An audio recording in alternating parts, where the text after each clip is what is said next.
Welcome to Beyond the Comfort Zone Talking Shit with King-KAMBUF. Today, we are undertaking a monumental task. It's one that really fuses national security planning, large-scale finance, and some seriously high-stakes architectural design. It really does. We are cracking open this directive. It's called the KAMBUF National Building Design Command Brief and National Projects, Sunday, 30 November 2025. Right.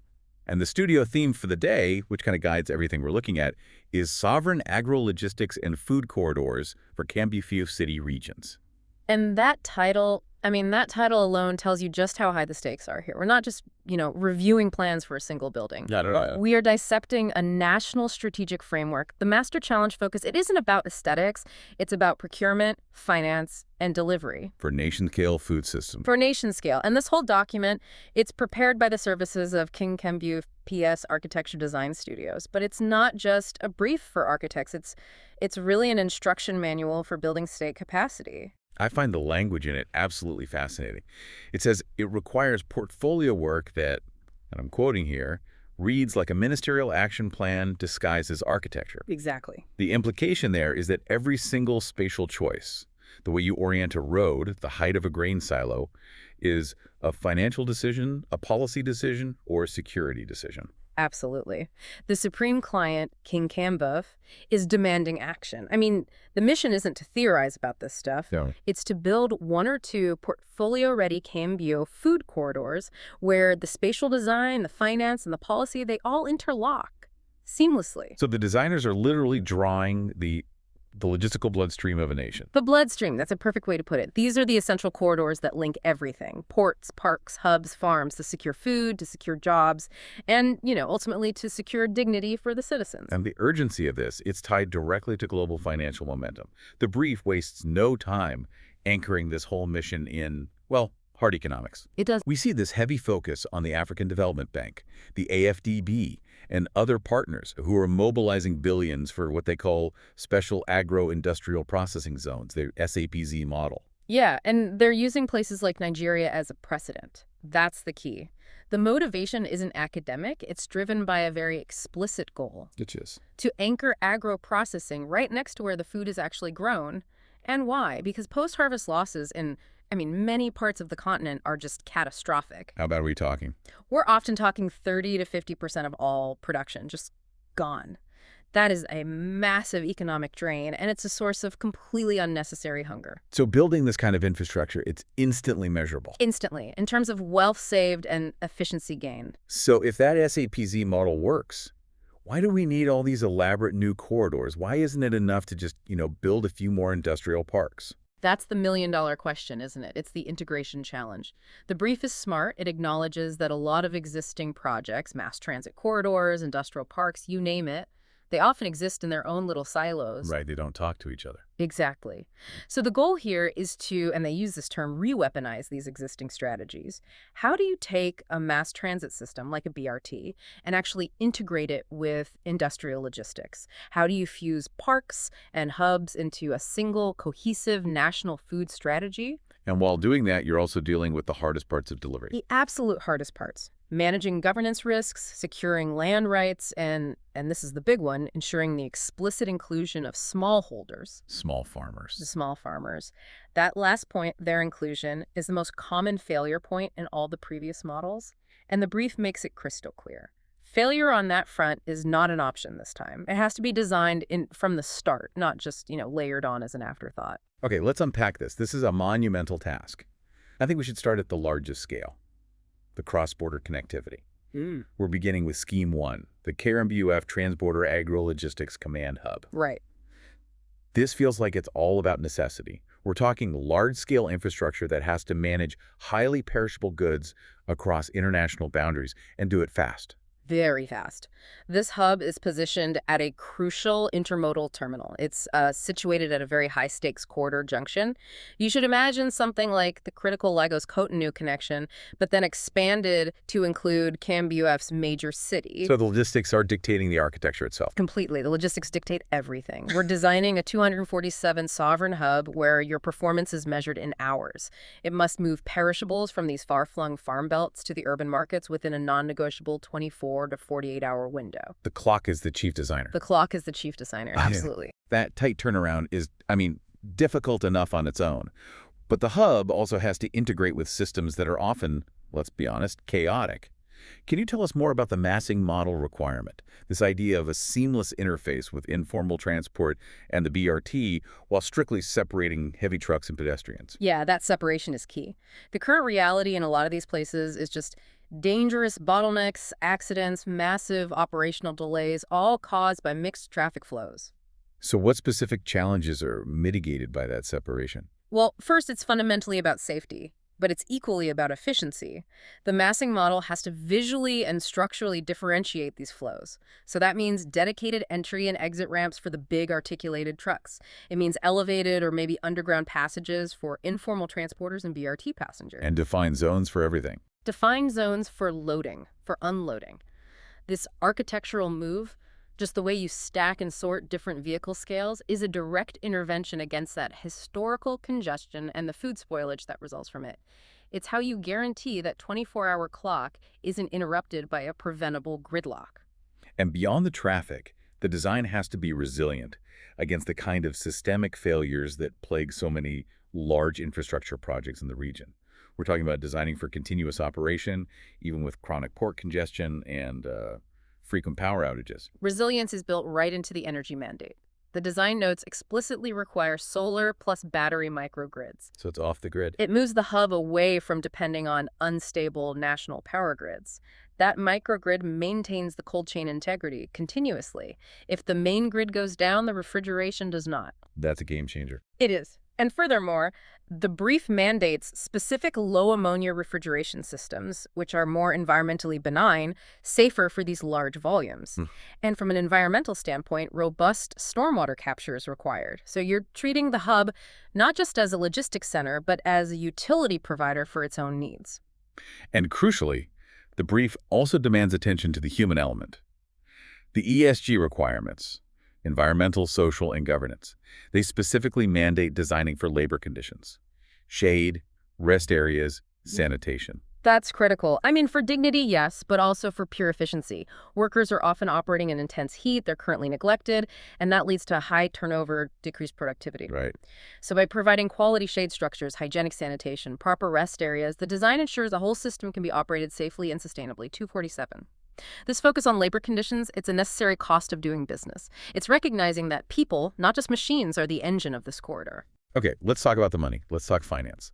The delivery model is a classic public-private partnership, a PPP, involving the KAMBUF Port Authority, a regional body like ECOWAS, and a specialized logistics operator. Right. The money itself is complicated enough, but the required policy lever is what I find fascinating. It has to address the risk of what they call oligopolistic capture. Yeah, and that's the safeguard. The PPP is necessary because it transfers operational efficiency and risk management to the private sector. But that requirement to draft a note on tariff policy is the key. What does that do exactly? It prevents the hub from being built just for the benefit of a single large corporate operator who can afford exorbitant fees. If that happens, it completely defeats the goal of strengthening national food security, which depends on the smallholders. So the policy has to guarantee access. The tariff policy must include tiered pricing or maybe subsidized access slots specifically for smallholder cooperatives. That ensures the infrastructure serves the entire agricultural ecosystem, not just the big players. The architecture becomes a tool for policy enforcement. This all sounds a bit familiar. The brief actually cites the Lagos BRT Light example as a precedent. What specific lessons about dedicated corridors and strong institutions did the architects pull from that success? The Lagos BRT Light proved that institution building is actually more important than the technology itself. The success hinged on establishing a dedicated right-of-way, a physical corridor that could not be encroached upon, and backing it with a strong implementing institution, LAMATA. The Lagos Metropolitan Area Transport Authority. Right, and that ensured enforcement and stability. Secondly, a clever fare policy made the BRT accessible and competitive with the informal transport. So when you have that dedicated corridor and the institutional muscle, you can actually transform urban mobility. You can achieve massive decongestion. So the lesson is, infrastructure has to be married to an unassailable institutional mandate. It has to be. But the caution is just as vital. Other BRT cases, I'm thinking of complexities even within the Lego system, or examples like Johannesburg, they warn that if institutional reform lags behind the massive physical investment, the whole thing underperforms. It absolutely does. Can you elaborate on that lag? Certainly. In cases where the infrastructure was built, you have the dedicated lanes, the stations, but the governance was weak. Enforcement just failed. So private cars start using the lanes? Exactly. Private vehicles encroached, fare collection systems were corrupted, maintenance was neglected. The system just quickly loses its advantage and stalls. The cautionary tale here is that a strong governance framework, capacity building, transparent leadership, it all has to be developed at the same pace as the concrete is being poured. It can't be an afterthought. It can't. If equity goals, like mandatory inclusion, aren't tied to performance metrics from day one, they're the very first things to get missed. Okay, so moving inland, we're transitioning from the high-speed cold chain to really the bedrock of national stability, grain. Scheme 2 is the Inland Grain Reserve and Dry Port for Sahelian KMBUF. This shift takes us to the architecture of profound food security. It really does. The site context here defines the challenge. It's a Sahelian node, maybe a Kano or a Niamey type location, linking vital rail, highway, and cross-border trade routes deep within the continent. And the architecture has to reconcile this powerful tension.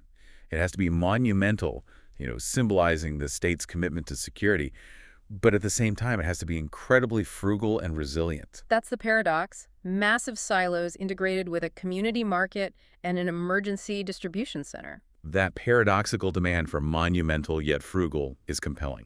What does that architectural language actually look like in practice?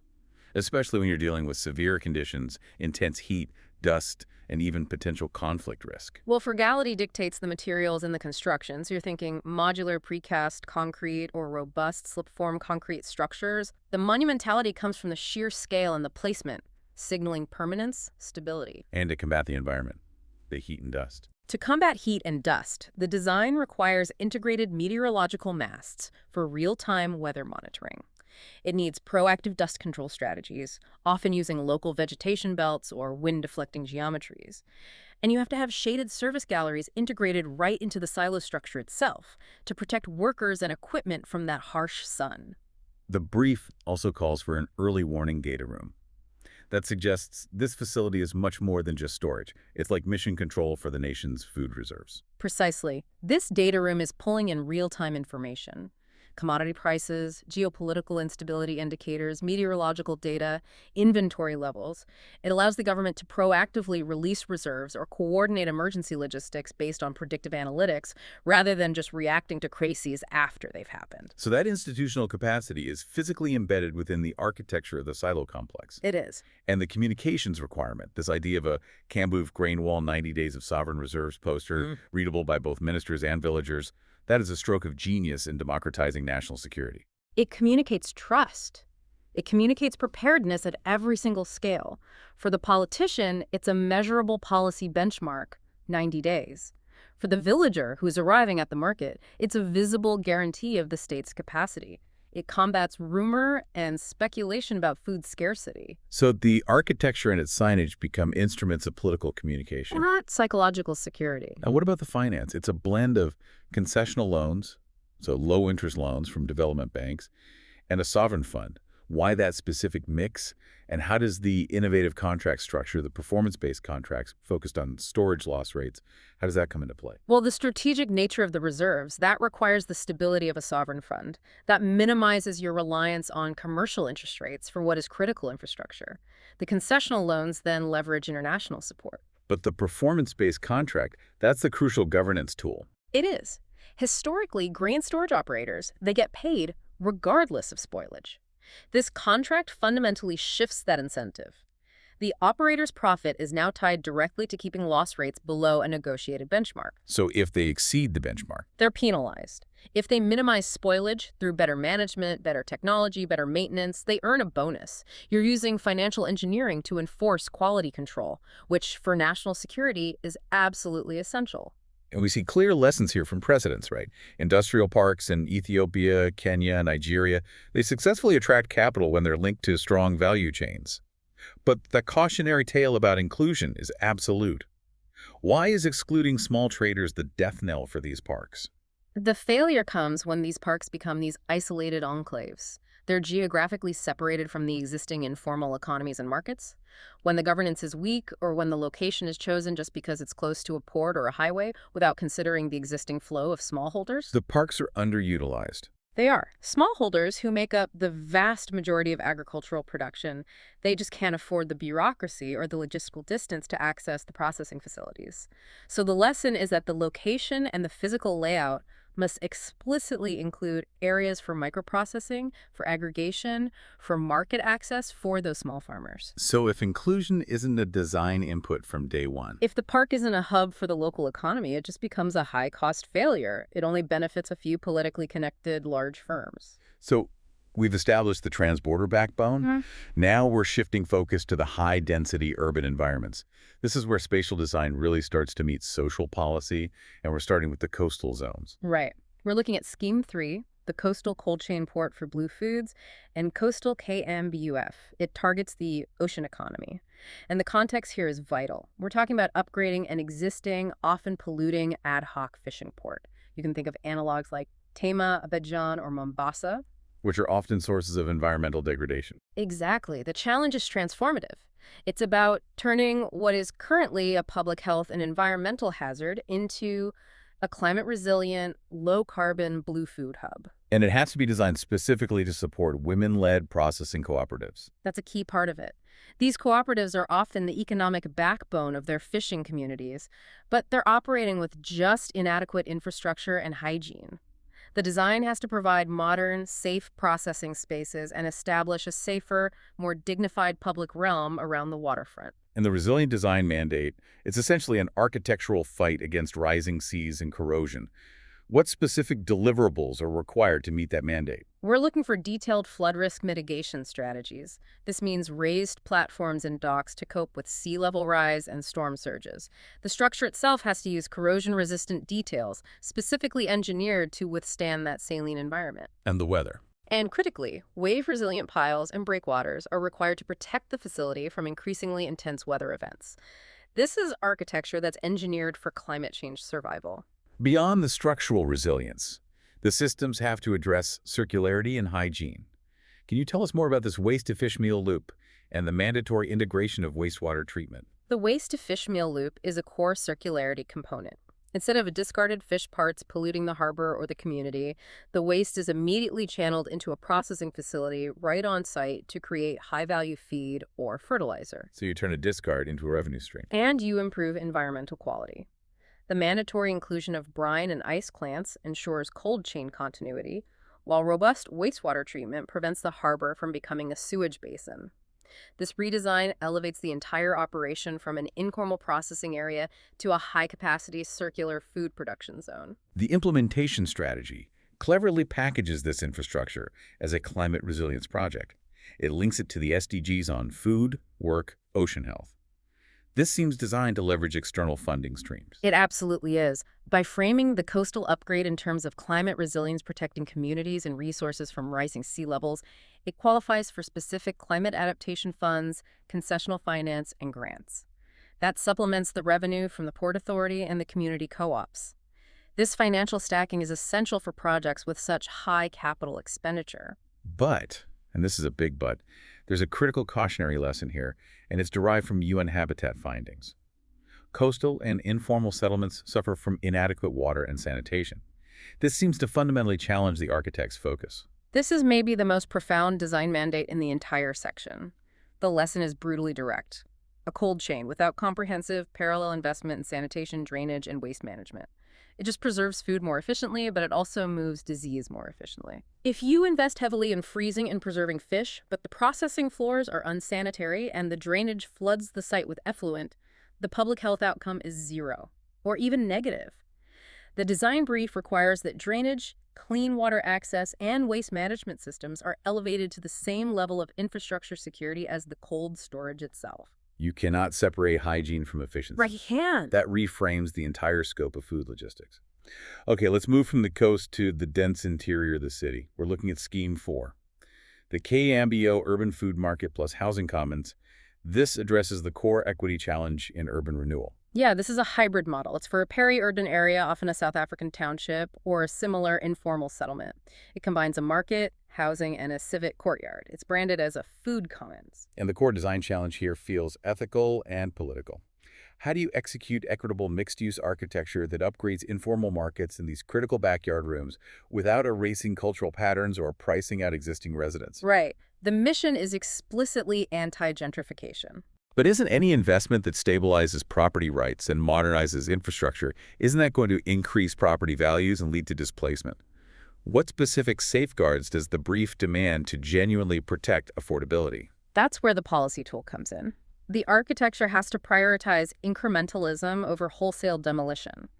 The deliverables require a low-cost modular frame that can be locally fabricated and, crucially, extended incrementally by the residents themselves. So the focus is on shared infrastructure. Exactly. Shared civic infrastructure, water, sanitation, safety lighting is provided centrally, while the housing structure itself is highly adaptable.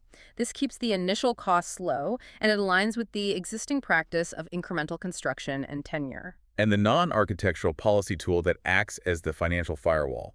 We need to clearly explain land readjustment or incremental tenure upgrading. This is the key lever. Land readjustment is a policy mechanism where the state or a development corporation formalizes informal land ownership. They often pool land titles in a community trust, upgrade the infrastructure, and then redistribute smaller, serviced plots back to the original occupants. And that's how they cover costs. Sometimes they sell a small portion of the newly serviced land to cover those infrastructure costs. But the crucial part is that it grants secure tenure without requiring mass displacement or forcing residents to buy expensive finished homes. This approach formalizes the assets of the poor, lets them leverage them while ensuring the community retains ownership. It effectively insulates them from that rapid outside-driven gentrification. So the finance model is this combination of public grants, social housing finance, and revenue from the market stalls, which then cross-subsidizes the residential part. It sounds like an incredibly complex balancing act. It is, and the lesson learned here really reinforces the need for humility in design. The brief references the urban think tank warning about imported aesthetics, expensive European materials, or high-tech solutions. They often misalign catastrophically with local affordability and maintenance capacity. So the design has to be done with the residents, not at them. Exactly. The building is merely a durable framework that supports the existing social and economic metabolism. If the design isn't deeply rooted in local fabrication methods and affordability constraints, it will fail the equity mandate, period. All right, let's shift gears now to innovation, to resource efficiency, and securing the skills needed for this massive undertaking. Section 3 begins with Scheme 7, the circular bio-waste ADO energy node for KAMBUF markets. This takes on the immense public health issue of organic waste and megacities. This scheme is conceptually pretty radical because it's a design intervention against the historical acceptance of filth, really. We are talking about embedding a bio-waste-to-energy plant directly within a mega market, in the style of Lagos, Abidjan, or Nairobi, to capture the vast organic waste generated every single day. The brief calls it a calm, ritualized piece of infrastructure, almost like a civic temple. That sounds like a major public perception challenge. How is architecture supposed to transform a site that's associated with odor and rot into a dignified civic space? The design has to use clear process visibility, immaculate maintenance standards, and just sheer architectural dignity. It needs to use high-quality, robust materials like smooth, concrete, stainless steel that communicate cleanliness and precision. So the temple concept is about elevating the function. It's elevating the function of waste management to a respected public utility.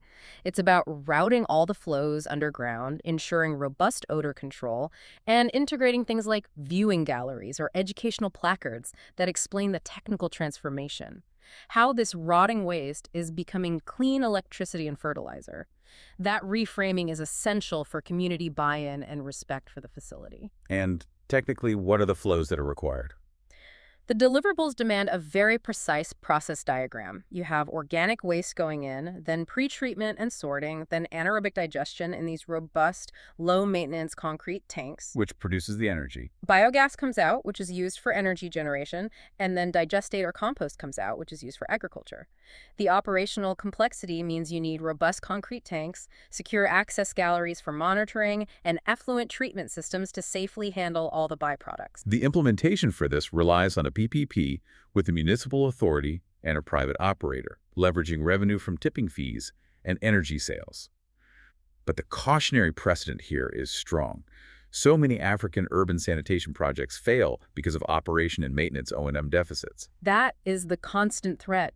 O&M funding, the right skills, and governance are often the most neglected aspects of donor-funded infrastructure.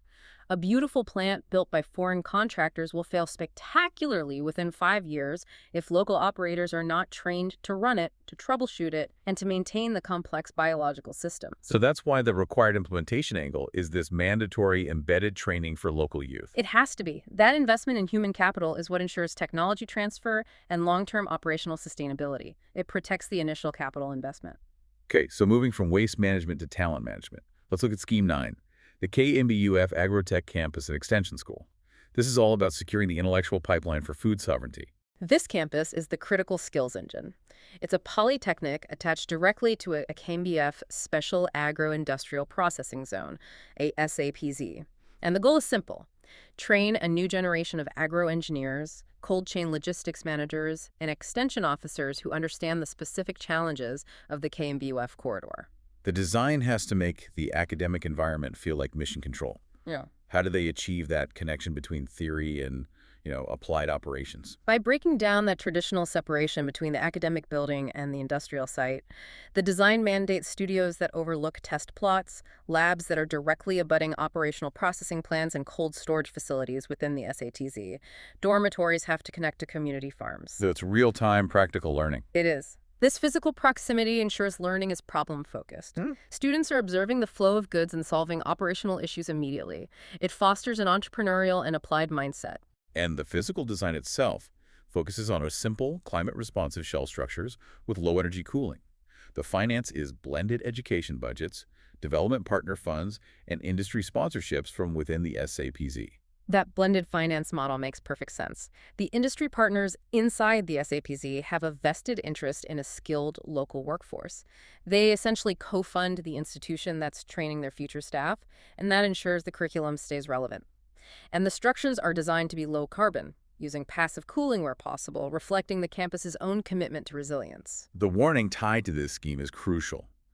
Industrial zones that ignore local skills pipelines often just deepen inequality. Oh, yes. If a large industrial park opens and has to import every single skilled engineer, technician, and manager, the local population gets left with the menial labor. The economic benefit is diluted. The campus is fundamentally essential for technology transfer and promoting local upward mobility. It's an explicit policy tool to combat inequality. That's what it is.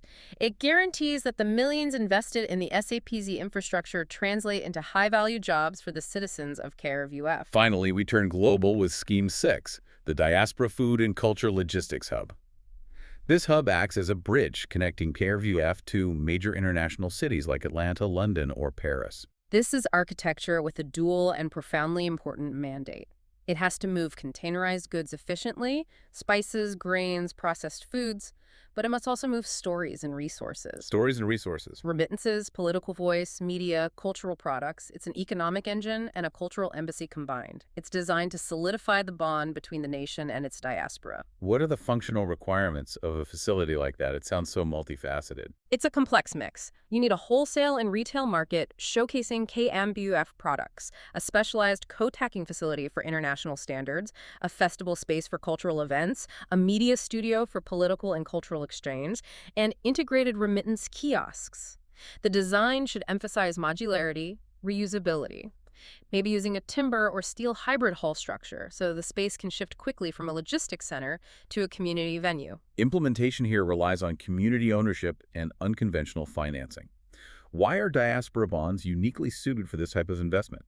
Diaspora bonds tap into the patriotism, the wealth, and the unique financial motivation of the diaspora community. Unlike a purely commercial loan, diaspora investment is often motivated by civic pride, a desire for a cultural touchstone, guaranteed access to high-quality homeland goods, all in addition to the financial return. So it allows for lower financing costs and higher community buy-in. Exactly. And delivery is envisioned through a KMBO Diaspora Development Corporation with community shares, ensuring direct stakeholder involvement. And the caution here is important. Top-down diaspora visions can easily miss local needs on both sides of that bridge. Precisely. If the government just dictates the vision without engaging the diaspora community in Atlanta or London, the hub will feel irrelevant to their specific needs. And likewise, if the hub only focuses on export without strengthening the local market back in KAMBUF, it fails the national security mandate. The design has to foster participatory governance and empathy in the exchange, ensuring that goods, remittances, and political voices flow genuinely in both directions. So we have just completed a deep dive into 10 incredibly ambitious schemes. They span from the transborder corridor all the way down to a micro-hub in an informal settlement. What binds them all together is this master challenge focus: procurement, finance, and delivery. Right. And this final section really synthesizes the underlying financial and governance mandates that dictate how any of this actually gets built. The brief required the designers to act as financial analysts and policy experts, not just architects. The diversity of the finance toolkit is, well, it's staggering. We need to look closely at the comparative advantage of each instrument. It's essential to understand why certain instruments are chosen for certain schemes. A public-private partnership, a PPP, is appropriate for Scheme 1, the Transborder Hub, because it leverages private sector efficiency for a revenue-generating asset, like a toll road or a port. But that same PPP is not suitable for the Strategic Grain Reserve. Not at all. Scheme 2 is a non-revenue-generating national security asset. That requires the stability of sovereign funds and concessional loans, which have patient capital, and are essential for that kind of strategic defensive infrastructure. And then we saw specialized finance layered on top, tied to specific global goals. Yes. Packaging the coastal upgrades, Scheme 3, as climate resilience projects allows the designers to tap into climate adaptation funds. That unlocks global capital that isn't typically available for basic infrastructure. The Diaspora Hub, Scheme 6, uses diaspora bonds to engage a specific, geographically dispersed capital pool. So architects have to be conversant in the global financial architecture. They have to be, tying every project to the relevant Sustainable Development Goals (SDGs) for food, work, ocean health. That increases the addressable funding pool significantly. Okay, moving to governance. The brief flags repeated risks that have to be addressed in the delivery strategy. The primary ones seem to be elite land grabs, smallholder exclusion, weak institutional capacity, and over-leveraged public debt. These are the ghosts of failed projects past. The risk of land grabs, where politically connected elites seize valuable land around a new hub, is a constant threat to equity. The antidote, as we saw in Scheme 4, is that incremental land tenure upgrading. And weak institutional capacity. That's countered by mandating performance contracts and embedding skills transfer, like we saw in Scheme 7 and 9. The designers have to show evidence that their site planning and their policy inputs are actively mitigating these predictable governance failures. And the response to these risks includes mandating these performance contracts. Let's clearly define that mechanism again. What does linking profit to measurable outcomes, like storage loss rates, what does that fundamentally change? A standard contract pays an operator for output moving X tons of grain or managing Y square feet of cold storage. A performance contract pays them for the outcome. Right. For the grain reserve, the outcome is a storage loss rate of, say, less than 2%. The operator is penalized if spoilage is high. It fundamentally changes their incentive structure from passive management to proactive quality control, pest management, and maintenance. The state is buying a guarantee of efficiency, not just a service. And the brief extends this to other areas, like airports. Yes, to Scheme 8, the airports, where contracts have to govern spoilage rates and adherence to high labor standards. The entire exercise is governed by this rigorous architectural protocol, the KMBF working method. It forces designers to think systemically, moving across scales every week, from the object to the building, to the district, to the city region, to transborder. That systemic mandate ensures that the detail of a single refrigeration unit, the object, is informed by the need to integrate with a transborder high-speed rail network. But the method also requires explicit professional integration. It connects design choices to professional architectural practice areas. This isn't just aesthetic design, it's certified risk management. We should probably simplify those practice acronyms for anyone listening who is interested in the application, not the certification. What do PCM, PJM, PPPD, and PDDCE actually mean in the context of these food corridors? Good question. You can think of them as necessary checks for every stage of development. First, you have PCM, PJM practice and project management. That governs risk allocation. It ensures the designer understands the PPP contract, the political risks like land acquisition, the project phasing. It's the business and contractual layer. Then you have PAYPD programming and planning project design. This focuses on siting. Why is the grain reserve located here? It has to be justifiable relative to climate hazards, regional economic networks, rail proximity. It's the strategic, large-scale planning layer. And the last one. PDDCE project documents and construction evaluation. This ensures constructability. It covers the corrosion-resistant details for the coastal port, the specification of low ammonia refrigeration, local material sourcing. It's the technical execution layer. So it transforms the architect into this coordinating expert responsible for financial, policy, and technical execution. And finally, the most demanding requirement of all, the need for quantitative claims. This is the metric of success for a head of state. Designers cannot submit vague proposals. They have to annotate their drawings with estimated metrics. Food loss down X%, travel time down Y%, employment plus Z jobs. This forces the design to be accountable and measurable, linking every single spatial intervention to a hard, quantifiable impact on national wealth and social welfare. And the final deliverable just underscores the entire mission. Two concrete, cost-aware visions, ready for a head of state by nightfall, using a commanding, clear, mission-driven public voice. It leaves absolutely no room for ambiguity or academic hesitation. None at all. We've seen how architectural design, through the KAMBUF National Building Design Command Brief, ceases to be just about blueprints. When it's rigorously paired with explicit procurement strategies and a sophisticated finance toolkit, it becomes a direct instrument of national security and social equity. We moved past the aesthetics of infrastructure to focus on its true currency. Flow diagrams, implementation notes, risk management protocols, and quantitative claims of social and economic impact. This entire exercise demonstrated the highest echelon of nation-building architecture, but realized at the corridor scale. And it brings us back to the fundamental tension that's inherent in these massive internationally financed agro-logistics hubs, particularly that SAPZ model. The infrastructure is designed to be globally efficient, to move high-value goods quickly. If the ultimate goal, however, is truly food sovereignty and security for the citizen, Then the final provocative question must be addressed. How do these nation-scale agro-logistics hubs balance the immediate economic temptation of high-value exports sending perishable goods to profitable global markets against the fundamental requirement of feeding and strengthening the domestic market first? What political leverage, what policy safeguard is needed to ensure that these high-capacity, sophisticated corridors serve the citizens and domestic price stability before they serve the profit demands dictated by global price shocks? That balance of national duty versus global commerce is the highest political leverage decision embedded in the architecture itself.